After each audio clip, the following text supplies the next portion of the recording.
അറിവ് കിട്ടണം, ഒന്ന് എളിമ വേണം, രണ്ട് വചനം ഇരുന്ന് വായിക്കണം. നിങ്ങൾ ഈ വചനം വിശ്വസിച്ച് വായിക്കണം, പഠിക്കണം, ഹൃദയം സൂക്ഷിക്കണം. ലൂക്കാ 2:19-50 ഞാൻ എപ്പോഴും പറഞ്ഞ വചനമാണ്. അതായത് മറിയമാകട്ടെ ഇതെല്ലാം ഹൃദയത്തിൽ സംഗ്രഹിച്ച് ഗാഢമായി ചിന്തിച്ചു. ദൈവവചനത്തെ അവൾ ഹൃദയത്തിൽ സൂക്ഷിക്കുന്നു, ബുദ്ധിയിലല്ല. അവിടെ സൂക്ഷിക്കുന്നു. നമ്മൾ ഹൃദയം സൂക്ഷിക്കുന്നത് ഏറ്റവും ഇഷ്ടപ്പെട്ടതും ഏറ്റവും സ്വീകാര്യമായതും ഏറ്റവും നല്ലതും മാത്രമേ ഹൃദയത്തിൽ വെക്കാവൂ.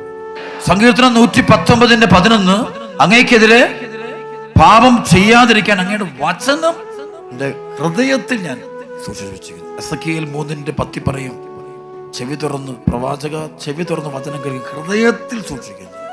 ഹൃദയത്തിൽ സൂക്ഷിക്കുന്ന ഏറ്റവും നമ്മൾ സ്നേഹമുള്ളത് തന്നെയാണ്, ഏറ്റവും ഇഷ്ടമുള്ളത്. അവിടെ ഒന്നേ പാടുള്ളൂ, അവിടെ ഒരാളെ പാടുള്ളൂ. അപ്പനോ അമ്മയോ ഭാര്യയോ ഭർത്താവോ മകനോ മകളോ അല്ല, ദൈവവചനം ഈശോ തന്നെ ആയിരിക്കണം ഹൃദയത്തിരിക്കുന്ന പ്രശ്നം.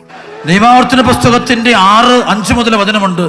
ഇന്നെന്റെ ദൈവമായ കർത്താവിനെ പൂർണ്ണ ഹൃദയത്തോടും പൂർണ്ണ ആത്മാവോടും പൂർണ്ണ മനസ്സോടും സർവ്വ ശക്തിയോടും കൂടെ പൂർണ്ണ ഹൃദയം എന്ന് വെച്ചാൽ ഹൃദയത്തിൽ ഒരാൾക്ക് മാത്രമേ സ്ഥാനമുള്ളൂ. ആർക്ക് മാത്രം? ഹൃദയത്തിൽ ഈശോയ്ക്ക്. ഹൃദയം ഒരിക്കലും വേറെ ആൾക്ക് പങ്കുവയ്ക്കാൻ പാടില്ല.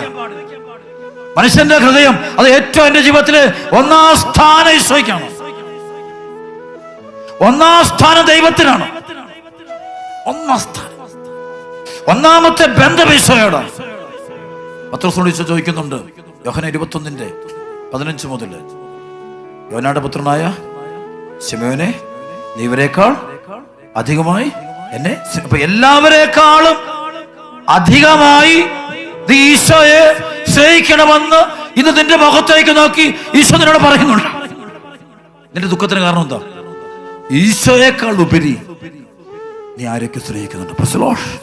ഈശോയേക്കാൾ ഒരു വസ്തുവിനെ സ്നേഹിക്കുന്നു, ഈശോയേക്കാൾ ഉപരി വ്യക്തികളെ സ്നേഹിക്കുന്നു, ഈശോയേക്കാൾ ഉപരി നീ നിന്നെ സ്നേഹിക്കുന്നു, ഈശോയേക്കാൾ ഉപരി നിന്റെ പേരിനെ സ്നേഹിക്കുന്നു, ഈശോയേക്കാൾ ഉപരി നിന്റെ പണത്തെ കുറിച്ച് ചിന്തിക്കുന്നു, ഈശോയേക്കാൾ ഉപരി സ്ഥാനമാണ്.